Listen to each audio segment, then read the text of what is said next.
नमस्कार, मैं उमेंद्र राजपूत और आप देख रहे हैं देश का दर्पण न्यूज। आज से आप हर रोज रात 10 बजे जयपुर डॉक्टर्स में देखेंगे जयपुर के स्पेशलिस्ट डॉक्टर और उनसे अलग अलग बीमारियों के बारे में जानने की कोशिश करेंगे। इसी कड़ी में हम आज आपको जयपुर के महाराजा अग्रसेन हॉस्पिटल के डॉक्टर ममता गुप्ता से मिलाने जा रहे हैं। ये गायनोलॉजिस्ट हैं, यानी महिलाओं के डॉक्टर हैं। इनसे हम जानेंगे कि गर्भावस्था में पहली तिमाही के लिए अच्छे खाद्य पदार्थ क्या हैं, गर्भावस्था के दौरान सोने का सबसे अच्छा तरीका क्या है और गर्भावस्था में दूसरी तिमाही के लिए अच्छे खाद्य पदार्थ, गर्भावस्था में अंतिम तिमाही के लिए अच्छे खाद्य पदार्थ, गर्भावस्था में फाइब्राइड के कारण। तो आइए मिलते हैं ममता गुप्ता जी से।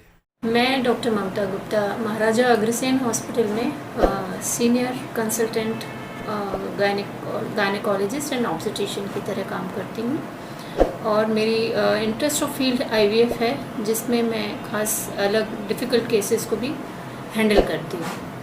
अब आज जो हमारा विषय है, जो फर्स्ट, सेकंड और थर्ड ट्राइमेस्टर प्रेगनेंसी में क्या खाना चाहिए और क्या नहीं खाना चाहिए और एक फ़ीमेल को किस तरह से अपने आप का ध्यान रखना चाहिए। तो हम शुरू करें कि फर्स्ट ट्राइमेस्टर में क्या खाना चाहिए। तो एक बार कंसीव होते ही, यानी जैसे ही प्रेगनेंसी की खबर आपको पता चलती है कि हाँ आई एम प्रेग्नेंट, आप सबसे पहले डॉक्टर को कंसल्ट करो, क्योंकि वो या तो प्री कंसेप्शन काउंसलिंग होनी चाहिए कि प्रेगनेंसी से पहले हम डॉक्टर को पता करें, जाके पूछें कि हमें कोई ऐसी प्रॉब्लम तो नहीं है जिसका इलाज कंसीव होने से पहले करना है। तो वो आपको सही सलाह तभी दे देंगी। और किसी वजह से ऐसा नहीं हो पाए तो जैसे ही आपको पता चलता है कि आप प्रेग्नेंट हैं, डॉक्टर को तुरंत जाके मिलें और वो जो ज़रूरी चीज़ें होंगी आपके लिए एडवाइस करेंगे। अब जहाँ तक खाने की बात है, तो फर्स्ट ट्राइमेस्टर में बहुत ज़्यादा कैलोरीफाई फूड या 2 लोगों का खाना, ऐसा कुछ भी नहीं है। आप नॉर्मल, हेल्दी और हल्के खाने को फॉलो करें, यानी ज़्यादा फ्राइड नहीं होना चाहिए, ऑयली नहीं होना चाहिए और स्पाइसी नहीं होना चाहिए, क्योंकि जो प्रेगनेंसी वाली वॉमिटिंग की टेंडेंसी होती है वो इन सब चीज़ों से बढ़ जाएगी।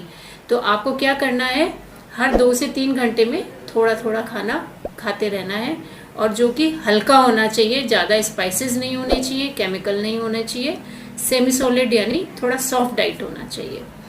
और नींद का जहाँ तक सवाल है, पूरे थ्रू आउट प्रेगनेंसी में 8 घंटे कोशिश करनी चाहिए कि आप नींद लें प्रॉपर रात को और 2 घंटे दिन में। तो बच्चे की ग्रोथ भी अच्छी होगी और आपको रिलैक्स भी रहोगे आप। अब आती है, क्योंकि ये फर्स्ट ट्राइमेस्टर जो है बच्चे का डेवलपिंग फेज होता है, जहाँ ऑर्गन्स डेवलप होते हैं, जहाँ उसका मेंटल उसका डेवलपमेंट होता है, फिजिकल डेवलपमेंट होता है, ऑर्गन्स डेवलपमेंट होता है। तो खास तौर से केमिकल फूड और जंक फूड और फास्ट फूड को अवॉइड करना चाहिए और ग्रीन वेजिटेबल्स और सूप्स और सलाद, फल वगैरह ये ज़्यादा लेना चाहिए। अब आता है सेकेंड ट्राइमेस्टर। सेकेंड ट्राइमेस्टर वो फेज होता है जहाँ बच्चे का मस्कुलर डेवलपमेंट होता है, यानी ऑर्गन्स का डेवलपमेंट करीब करीब खत्म हो जाता है और मसल्स का डेवलपमेंट स्टार्ट हो जाता है। तो यहाँ प्रोटीन डाइट को फॉलो करना चाहिए। अब प्रोटीन डाइट में जो वेजिटेरियंस हैं वो क्या करेंगे, दाल लेंगे ज़्यादा, दूध के जितने भी प्रोडक्ट्स हैं वो ज़्यादा ले सकते हैं। और साथ में अगर उनको मीट्स, अगर नॉनवेज है तो फिर नॉन वेजिटेरियन फूड्स में तो बहुत सारे ऑप्शंस हैं, वो फॉलो कर सकते हैं। पर प्रोटीन डाइट लेनी है, लेकिन वो भी कम स्पाइसेस का, यानी मसाला कम ही होना चाहिए, नहीं तो वो सेकेंड ट्राइमेस्टर में भी बहुत ज़्यादा गैस्ट्राइटिस और एसिडिटी, बर्निंग, हार्ट बर्न, ये सारी प्रॉब्लम आ सकती है। अब थर्ड ट्राइमेस्टर में जैसे ही एंटर होते हैं, यहाँ एक चीज़ जो खास होती है वो ये है कि यहाँ थोड़ा कैलोरीज की ज़्यादा रिक्वायरमेंट होती है, यानी एनर्जी ज़्यादा, क्योंकि बच्चा करीब करीब 1 किलो से ऊपर के वेट का होता है। तो अब माँ और बच्चे दोनों को ज़्यादा कैलोरी वाला फूड खाना चाहिए। यहाँ आप अपने प्रोटीन डाइट के साथ साथ 1-2 चपाती एक्स्ट्रा ऐड कर सकते हो, दूध एक्स्ट्रा ऐड कर सकते हो, या एक कटोरी सब्जी लेते हो तो 2 कटोरी सब्जी आप खा सकते हो, क्योंकि आपकी डाइट भी बढ़ेगी, आपकी क्रेविंग भी बढ़ती है उसके साथ साथ, क्योंकि नीड ज़्यादा होती है, एनर्जी ज़्यादा रिक्वायर्ड होती है आपको। तो ये रहता है खास थ्रू आउट ट्राइमेस्टर्स में, तीनों ट्राइमेस्टर में। खास बात ये है कि प्रोटीन डाइट ज़रूर होनी चाहिए आपके। वेजिटेरियंस में जो बहुत कम होते हैं, स्प्राउट्स वगैरह ये ज़रूर लेने हैं। और मसाला, जो तेज़ मसाला, बेसन और ये सब जो बहुत नुकसान करते हैं, हार्ट बर्न करते हैं, गैस्ट्राइटिस, वो अवॉइड करना चाहिए। दूध ज़रूर लेना चाहिए। कोशिश करेंगे 500 से 1 लीटर के बीच में अगर दूध या दूध के प्रोडक्ट मिला के ऐसा हो जाए तो एक अच्छा प्रोटीन उसको मिल जाएगा। फिर बहुत कम सप्लीमेंटल मेडिसिन की ज़रूरत रह जाएगी। अगर आपकी डाइट प्रॉपर हेल्दी होगी तो डॉक्टर भी 10 बार सोचेगा कि क्या अननेसेसरी मेडिकेशन की ज़रूरत नहीं है, क्योंकि आप आयरन भी आपको डाइट से मिल जाएगा, कैल्शियम भी आपको डाइट से मिल जाएगा और प्रोटीन भी आपको मिल जाएगा।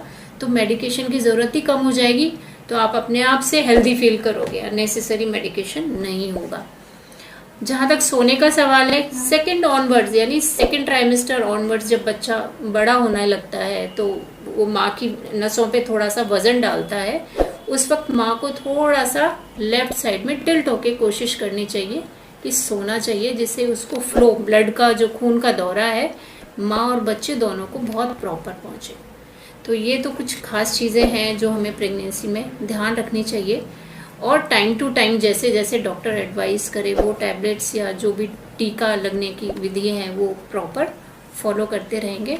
और जो भी टाइम पे सोनोग्राफी होती है वो करवानी चाहिए।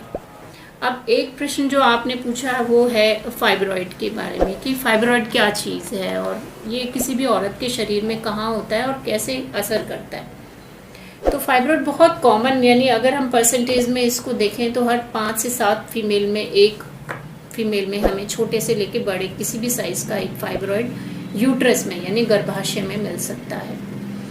अब ये क्योंकि कभी सिम्टम्स देता है और कभी सिम्टम्स नहीं देता, तो किसी और वजह से अगर सोनोग्राफी होती है तो कभी अचानक से पता चलता है कि हमारे गर्भाशय में एक रसौली या एक फाइब्रॉइड है।